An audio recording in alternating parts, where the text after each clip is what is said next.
Doctor Sreevarma ஆயுள் தரும் ஆயுர்வேதா அறுவை சிகிச்சை இல்லா குணம் ஆயுள் கால நிவாரணம். சம்மர் ஹாலிடேஸ் வந்தாச்சு, நம்ம ஜிடி ஹாலிடேஸும் வந்தாச்சு.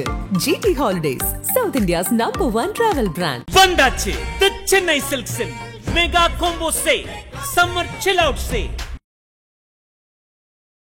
ஐபிசி தமிழ் நேயர்களுக்கு வணக்கம். இன்றைய நேர்காணலில் நம்மோடு இணைந்திருக்கிறார் மூத்த பத்திரிகையாளர் ராகுல் அவர்கள். வணக்கம். வணக்கம். இந்தியா சார்பாக கிட்டத்தட்ட 7 குழுக்கள் அமைக்கப்பட்டு உலக நாடுகளுக்கெல்லாம் பயணம் பண்ணி ஏன் ஆபரேஷன் சிந்தூர் நடத்தப்பட்டது, இந்தியா பாகிஸ்தானுக்கு என்ன பிரச்சனை அப்படிங்கிறது குறித்து விளக்குவதற்காக போயிருக்காங்க. கிட்டத்தட்ட 32 நாடுகள் பயணிக்க போறாங்களாம். எதற்காக 32 நாடுகளுக்கு இந்த 7 குழு போய் விளக்க போறார்கள் தெரியல. ஏன்னா இந்தியாவிற்குள்ள இருக்கக்கூடிய இந்திய மக்களுக்கு எந்த விதமான விளக்கத்தையும் கொடுக்காத ஒரு அரசாங்கம். There was no all-party meeting was called. There was no parliament session was called. எதிர்க்கட்சிகள் இந்த ஆபரேஷன் சிந்தூர் விஷயத்தில் ஒட்டுமொத்த எதிர்க்கட்சியும் நீங்க பார்த்தீங்கன்னா அரசாங்கத்துடன் நின்றது. பாகிஸ்தான் மீது, தீவிரவாதிகள் மீது என்ன நீங்க நடவடிக்கை எடுக்கிறதாக இருந்தாலும், எந்த முடிவு எடுக்கிறதா இருந்தாலும் எந்த விதமான கேள்வி கேட்காமல் நாங்க உங்களோட நிக்கிறோம் என்று கூறினார்கள். அதே எதிர்க்கட்சிகள் இந்த விஷயத்தை வைத்து அரசு செய்யக்கூடாது என்றும் கூறினார்கள். ஆனால் கடந்த 2-3 நாட்களாக பிரைம் மினிஸ்டர் மோடி என்ன செய்கிறார்? மேடை போட்டு இதே ராணுவத்தை வைத்து தனக்கான ஓட் பேங்கை சேகரிக்கக்கூடிய வேலையை பார்த்து வருகிறார். 2-3 நாட்களுக்கு முன்பு ஃபாரின் மினிஸ்டர் ஜெய்சங்கர் அவர்கள் நெதர்லாந்துக்கு சென்றார். அங்க போய் ஒரு இன்டர்வியூவும் கொடுத்திருந்தாரு. அந்த இன்டர்வியூவில், ஏன்னா கோதி மீடியா இந்த மாதிரி கேள்வி எல்லாம் கேட்க மாட்டாங்க, அங்க இருக்கக்கூடிய பத்திரிகையாளர்களுக்கு அந்த பிரஷர் கிடையாது. நேரடியாக அவர் கேட்ட கேள்வி, நீங்க ஒரு ஆபரேஷன் சிந்தூர்னு சொன்னீங்க, ஏப்ரல் மாதம் 22ஆம் தேதி உங்களுடைய பெஹல்காம் என்கிற இடத்துல ஒரு தாக்குதல் நடக்கிறது, அதுக்காக தான் நீங்க வந்திருக்கீங்க, அதை பற்றி விளக்குவதற்காக தான் நீங்க வந்திருக்கீங்க. 4 தீவிரவாதிகளுடைய படம் எல்லாம் நீங்க வெளியிட்டிருந்தீங்க. அந்த 4 நபர்கள் எங்க? அவங்களை கைது செய்துட்டே இருக்கலாம், இல்ல அவங்களை என்கவுண்டர்ல போட்டு தள்ளிட்டீங்களா, அவங்க இந்தியாவுக்குள்ள இருக்கிறார்களா, இல்ல பாகிஸ்தானிற்கு திரும்பி சென்றுட்டாங்க? இந்த கேள்விக்கு பதில் கொடுக்க முடியவில்லை இந்த நாட்டு foreign minister. We have identified them. Is that a big achievement? We have identified them. நாங்க அவர்களை கண்டுபிடிச்சிட்டோம். பட் கண்டுபிடிச்சிட்டீங்க எங்க? ஒரு போட்டோல தான். பட் எங்க இருக்கிறாங்க? What have you done to them? இரண்டாவது கேள்வி, was this an action against terrorism? Was this an operation or it was a war between Pakistan and India? India பாகிஸ்தானுக்கு இடையே இது ஒரு போராக நீங்க பார்க்கிறீர்களா, இல்ல இது ஒரு தீவிரவாதத்துக்கு எதிராக? ஏன்னா இந்தியா இந்த 32 நாடுகளுக்கு போய் பேசுவது இதுதான், நாங்க தீவிரவாதத்துக்கு எதிராக ஒரு ஆக்ஷன் நடத்தி இருக்கிறோம், அந்த ஆக்ஷனுடைய பேர் ஆபரேஷன் சிந்தூர். பாகிஸ்தான் அங்கிருந்து அவர்களுடைய மண்ணில இருந்து இந்தியாவுக்கு எதிராக பல தீவிரவாத செயல்களை நடத்தி வருகிறார். அவர்களை எக்ஸ்போஸ் செய்யக்கூடிய வேலையை பாருங்க. சரி, அப்போ இது போர் இல்லைன்னா எதற்காக சீஸ்ஃபயர்? சீஸ்ஃபயர் எப்ப நடக்கும்? 2 நாடுகளுக்கு நடுவே ஒரு போர் நடக்கும் போது அப்போ அந்த சீஸ்ஃபயர் நீங்க அறிவிப்பீங்க. இது ஆக்ஷன் தானே. As per the same S Jaishankar அவர்கள், he said, நாங்க பாகிஸ்தானிற்கு பல மணி நேரத்துக்கு முன்பே எச்சரிக்கை அனுப்பணும், இந்த மாதிரி நாங்க உங்க நாட்டுல இருக்கக்கூடிய 9 இடங்கள் மீது தாக்குதலை நடக்க போகிறோம், இது நேரடியாக தீவிரவாத கேம்புகள் மீது மட்டும்தான் நடக்க போகிறது, நீங்க மறுப்பு தெரிவிக்கலாம், இல்லைன்னா நீங்க எதுவுமே செய்யாம இதை விட்டுருங்க, நாங்க டார்கெட் பண்ணிட்டு நாங்க போயிடுவோம். And he says Pakistan choose to retrain, not to take any action. The same time, Donald Trump says it was 2 nuclear powered countries, 2 nuclear missiles இருக்கக்கூடிய நாடுகள் ஒருத்தருக்கு பின்னாடி ஒருத்தர் நிக்கிறாங்க, எப்ப வேணாலும் நியூக்ளியர் போர் தொடங்கி இருக்கலாம், அதனால நாங்க இன்டர்வென் செஞ்சு நாங்க இந்த போரை நிறுத்திட்டோம், ceasefire அறிவிச்சிட்டோம். Donald Trump says I have intervened and I have stopped this war. ஒரு முறை இல்ல 9 முறை பேசியிருக்கிறார் சீஸ்ஃபயர்ங்கிற விஷயத்தை வச்சு. இன்னொரு பக்கம் பிரைம் மினிஸ்டர் மோடி சேஸ் இது காஷ்மீரை பத்தி பேசுவதற்கு எதுவுமே கிடையாது, we are talking about POK, Pak occupied Kashmir. இதுல எந்த விதமான பாகிஸ்தானுடன் எந்த விதமான ட்ரேட பத்தி எல்லாம் நாங்க பேச மாட்டோம். ஒன்னு எந்த நாடாக பயங்கரவாதம் இருந்தாலும் இல்லைன்னா பாகிஸ்தான் ஆக்குபைடு காஷ்மீர், இந்த ரெண்ட பத்தி தான் நான் காஷ்மீர், பேசுவேன். இந்த ரெண்டு விஷயத்தை பத்தி தான் நாங்க பேசுவோம்னு அவர் சொல்றாரு. When you are doing this, when you're talking about this, why the trade comes in between? As per Donald Trump, he says, நாங்க ரெண்டு நாடுகளுக்குமே ஆஃபர் எடுத்து வச்சோம், நிறைய ட்ரேட் பண்ணலாம், ரைட், நிறைய பிசினஸ் பண்ணலாம், அதனால நீங்க இதை நிறுத்திடுங்க. When you're so serious about Pak occupied Kashmir or you're very serious about terrorism, எதுக்காக டொனால்ட் ட்ரம்ப் பத்தி நீங்க பேசுனீங்கன்னா he just tweeted, நான் ரெண்டு நாடுகள்கிட்ட பேசினேன், ரெண்டு நாடுகளும் ஒத்துக்கிட்டாங்க, and அடுத்த அரை மணி நேரத்துல பாத்தீங்கன்னா இந்தியன் அரசாங்க தரப்புல இருந்து சீஸ்ஃபயர் அனௌன்ஸ்மெண்ட் ஆயிருச்சு. when we have evidences, நான் இதுக்கப்புறம் ரொம்ப முக்கியமான கேள்விகள் எடுத்து வைக்கிறேன். 7 team and they are going to around 32 countries. அங்க போய் என்ன எடுத்து வைக்க போறாருன்னா, நாங்க தீவிரவாதத்துக்கு எதிராக எடுத்து வச்ச இந்த action. But to they have the doctrine?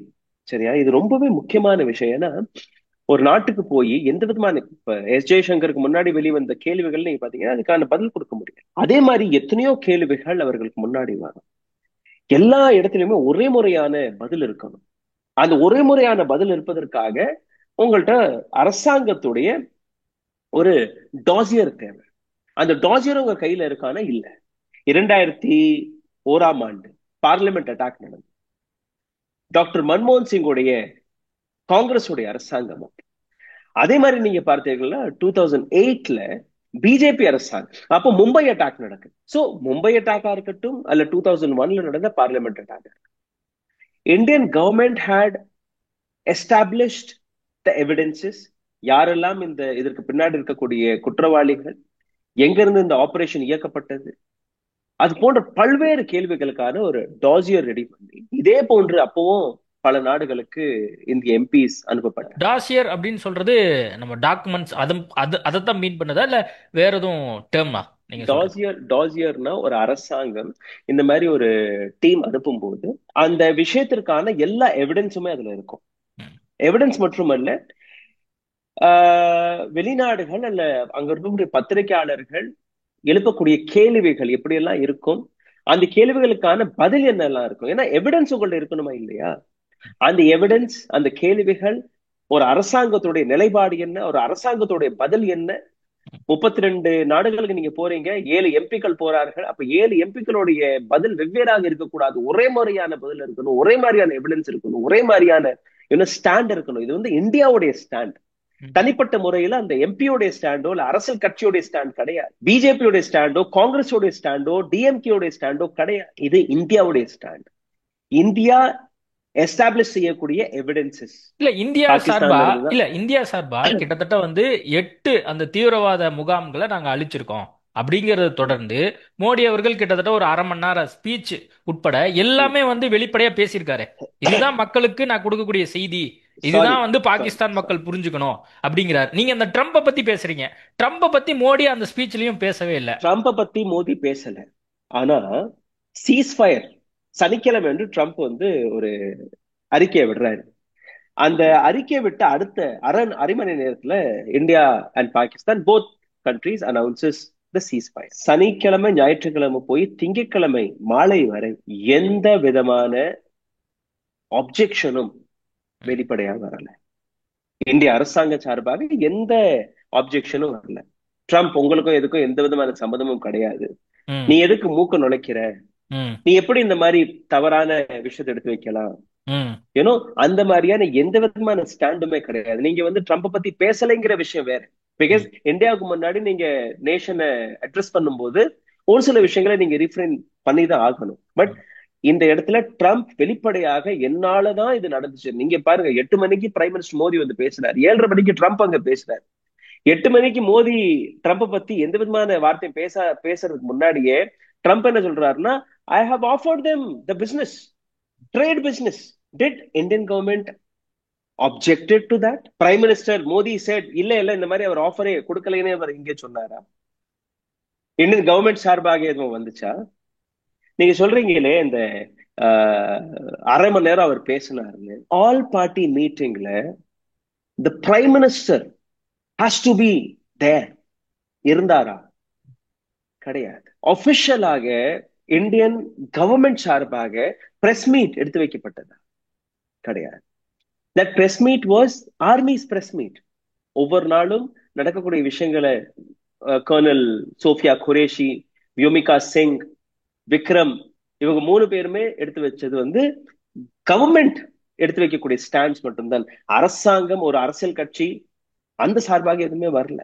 Defence minister எங்கேயுமே எக்ஸாக்ட் ஃபிகரா எக்ஸாக்டா என்ன நடக்குதுங்கிறது அவங்களால தானே சொல்ல முடியும். மோடியாலேயோ கரெக்ட். அமித்ஷாவாலேயோ பட் சொல்ல முடியாதது அவங்களால தானே சொல்ல ரைட், முடியும். நீங்க ஒரு பொலிட்டிக்கல் ஸ்டாண்ட் எடுத்து வைக்கும் போது எந்த அரசியல்வாதியுமே ஒரு ராணுவத்தை மையப்படுத்தி நீங்க தேர்தல் பிரச்சாரமோ இல்ல தன்னுடைய கட்சிக்கான பிரச்சாரத்தையோ நடத்தக்கூடாது. இதுதான் இந்த அரசியல் கட்சியும் எடுத்து வச்சது. இந்த மாதிரி எதிர்கட்சிகள் இதை பற்றி பேசும் போதே, பேச ஆரம்பிக்கும் போதே, இதுல அரசியல் செய்யாதீங்க. இன்னைக்கு யார் அரசியல் செஞ்சுட்டு இருக்காங்க? And the main important point is nuclear வார். 2 நாடுகள் நியூக்ளியர் வாருக்கு அப்படியே எதிரும் நின்னாகங்கிற விஷயத்தை யார் எடுத்து வச்சா? டொனால்ட் ட்ரம்ப் எடுத்து வச்சார். சி, ட்ரம்ப் பத்தி ஏன் பேசணும்னு நீங்க பாத்தீங்கன்னா, because Trump have been giving statements from the day one. And அந்த ஸ்டேட்மெண்ட்களுக்கு ஒரு முறை கூட இந்தியா பதில் கொடுக்கல, ஒரு வார்த்தை கூட பேசல. அப்போ 2 நாடுகள், நியூக்ளியர் பவரான நாடுகள் எதிரும் நிக்கிறாங்கன்னு யார் சொன்னா? ட்ரம்ப் சொன்னா. அடுத்த நிமிஷம் என்ன நடக்குது? சீஸ்ஃபயருக்கு ட்ரம்ப் சொன்னாரு. சீஸ்ஃபயருக்கான காரணம் நான் வந்து ஆஃபர் கொடுத்தோம்னு சொல்றாரு. எதுக்குமே நீங்க மறுப்பு தெரிவிக்கலையே. நீங்க மறுப்பு தெரிவிச்சிருந்தீங்கன்னா அது வேற விஷயம். No operational loss. அரசாங்கம் எடுத்து வச்சது நோ ஆபரேஷன் லாஸ். எந்த விதமான விமானம் இல்ல ஃபைட்டர் ஜெட்ஸ் எல்லாம் தாக்கப்படல, எதுவுமே லாஸ் ஆகல இந்திய அரசாங்கம்.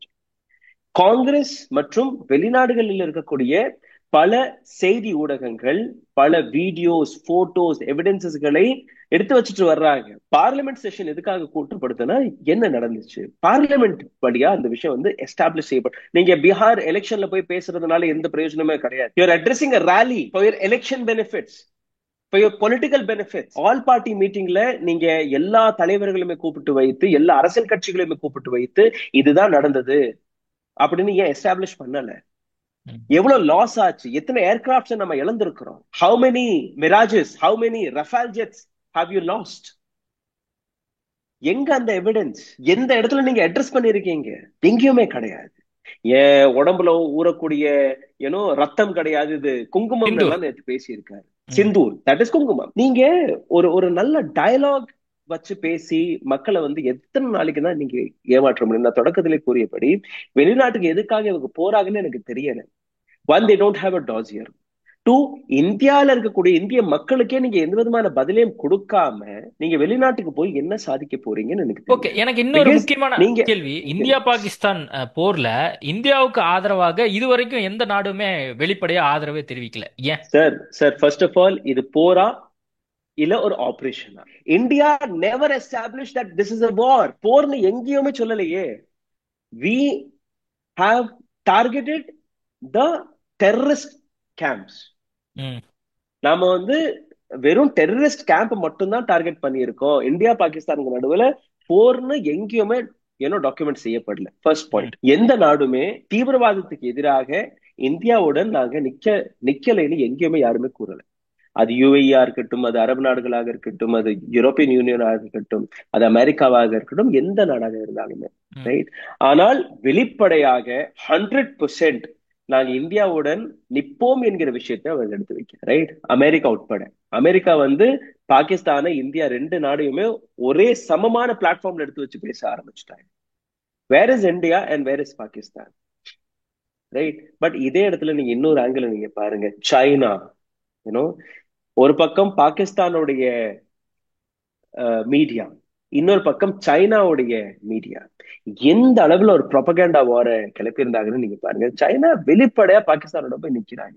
இன்னைக்கு அமெரிக்கா நீங்க பார்த்தீங்கன்னா, America is also somewhere is showing soft corner towards Pakistan. இப்போ நீங்க சொல்றது மூலமா இப்ப சைனா வெளிப்படையா பாகிஸ்தானுக்கு ஆதரவு கொடுக்கறாங்க, அமெரிக்காவும் சாஃப்ட் கார்னர் காட்டுது பாகிஸ்தானுக்கு.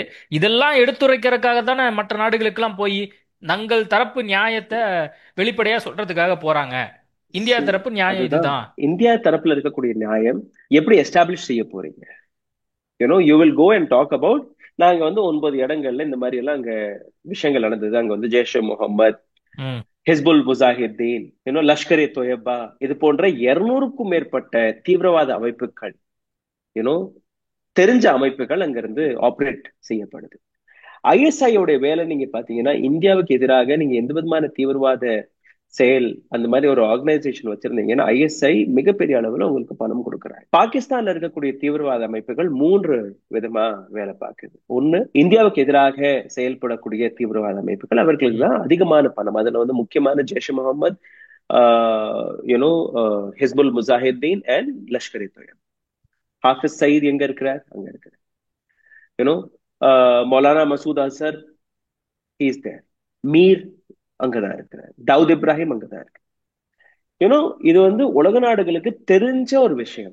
தாவூத் இப்ராஹிமுடைய 9 அட்ரஸஸ் இந்தியன் இன்டெலிஜென்ஸ் டிபார்ட்மெண்ட்டே இருக்கு. என்னுடைய ஒரு வீடியோ நாங்க வீடியோ வெளிவிட்டிருந்தோம். இந்த ஆபரேஷன் சிந்தூர் நடந்ததுக்கு ஒரு 3-4 நாட்கள் முன்னாடியே, 4-5 நாட்களுக்கு முன்னாடியே, வி ஹாவ் பீன் நாங்க இந்த இடங்கள்ல வந்து இந்த தாக்குதல் நடக்கலாம் என்கிற ஒரு விஷயத்தை நாங்க எடுத்து சொன்னோம். பிகாஸ் அந்த ரிப்போர்ட்டை நீங்க பாத்தீங்கன்னா, India had 2 options. One, to directly go on to the war with Pakistan. ரெண்டாவது, to target the terrorism, the terrorist academies or terrorist camp there in Pakistan. So இந்த 2 வழிகள் இருக்கும் அப்படின்னு ஒரு ரிப்போர்ட் நாங்க தயாரிச்சோம். ரெண்டாவது இடம், அதாவது தீவிரவாதிகளை எப்படி எல்லாம் தாக்க முடியும் என்கிற ஒரு விஷயத்தை வைக்கும்போது ஒரு 2-3 இடங்களை நாங்க காட்டிருந்தோம். அதுல வந்து தாவூத் இப்ராஹிமுடைய இடங்கள் இருந்தது. அதுக்கப்புறம் மௌலானா மசூத் அசருடைய அந்த மசூதி எல்லாம் இருந்தது. அதுக்கப்புறம் நீங்க பாத்தீங்கன்னா ஹாஃபிஸ் சயீத் எந்த இடத்துல இருக்கிறாரு, அவருடைய வீடு எப்படி இருக்கும், அது எல்லாமே நாங்க அந்த டாக்குமெண்ட்ல காட்டியிருந்தோம். You can go and check on my channel ஒரு 4-5 நாட்களுக்கு முன்னாடியே. சோ இந்தியன் இன்டெலிஜென்ஸ் கிட்ட வந்து நிறைய இன்புட்ஸ் இருக்கு, எப்பவுமே இருந்ததுதான். ரைட்.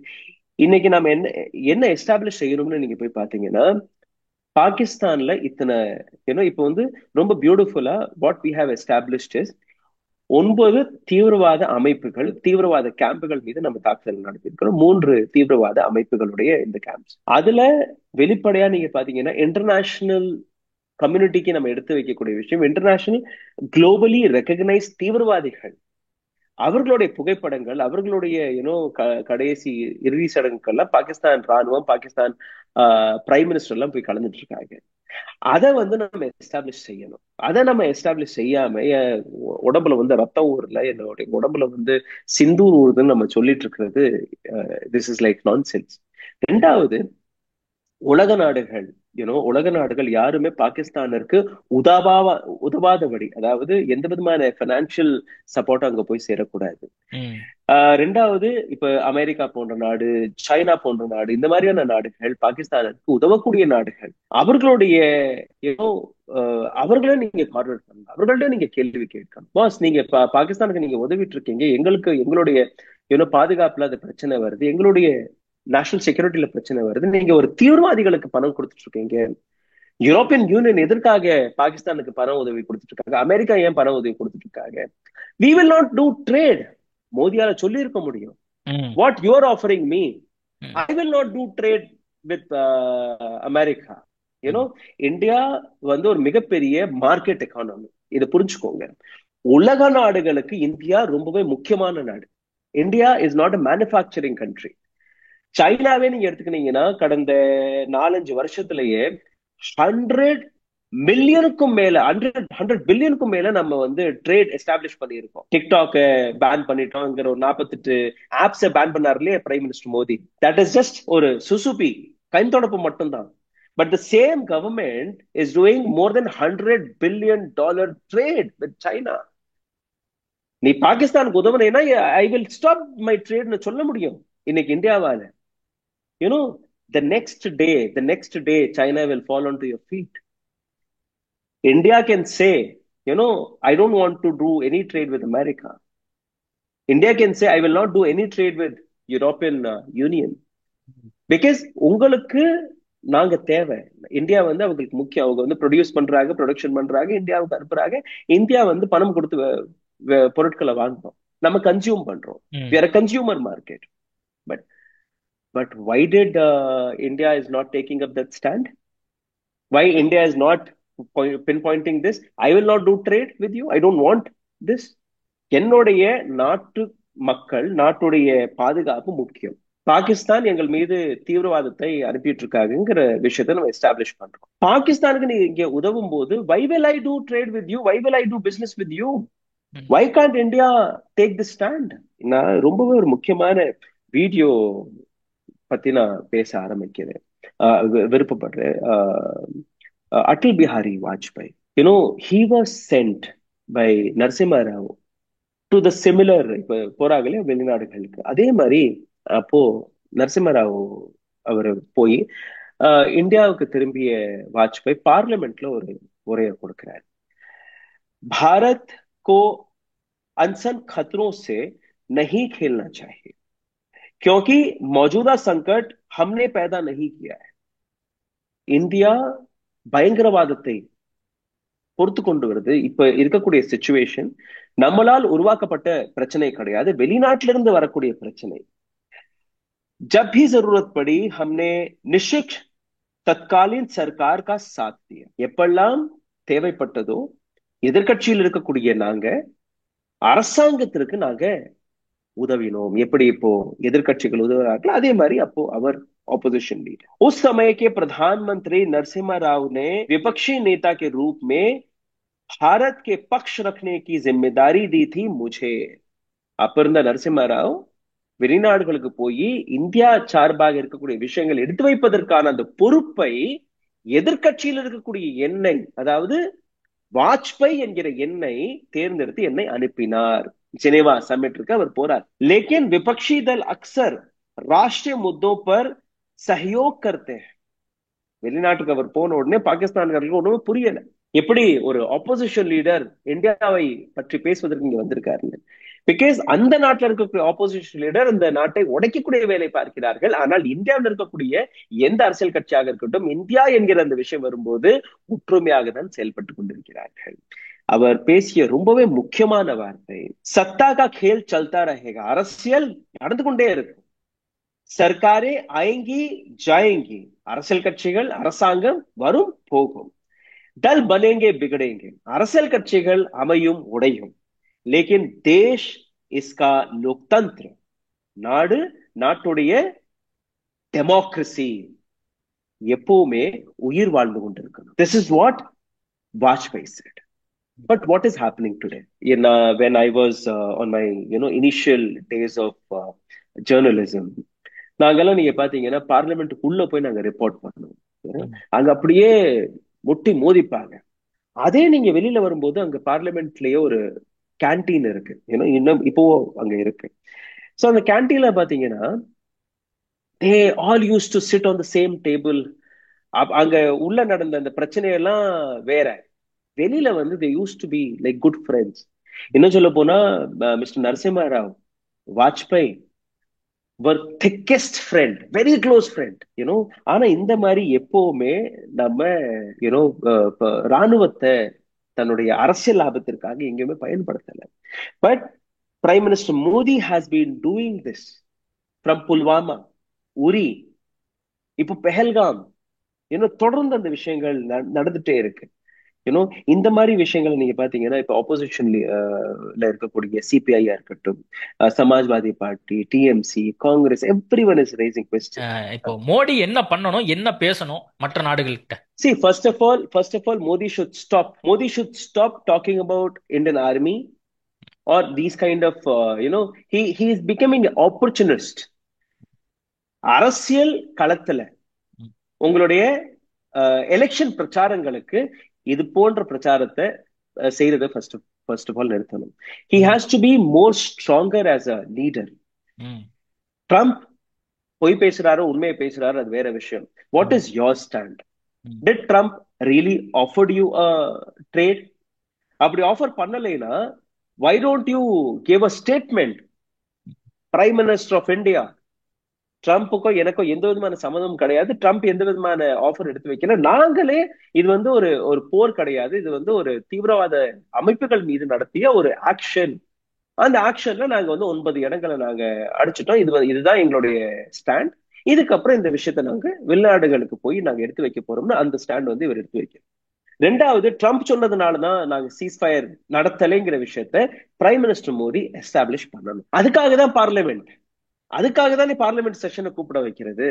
மூன்றாவது, எவ்வளவு நஷ்டம் இந்தியா ராணுவத்திற்கு எவ்வளவு நஷ்டம் ஏற்பட்டது, உண்மையிலேயே அந்த ஏர்கிராப்ட்ஸ் எல்லாம் நம்ம இழந்திருக்குமா இறக்கலையாங்கிற விஷயத்த வந்து இந்திய அரசாங்கம் நீங்க ஏற்கனவே சொன்னபடி இந்த பிரஸ் மீட்ல இந்தியன் ஆர்மியால தான் ஒரு சில விஷயங்களை எஸ்டாப்ளிஷ் பண்ண முடியும், அவங்களால தான் சொல்ல முடியும்னு நீங்க சொன்னீங்க.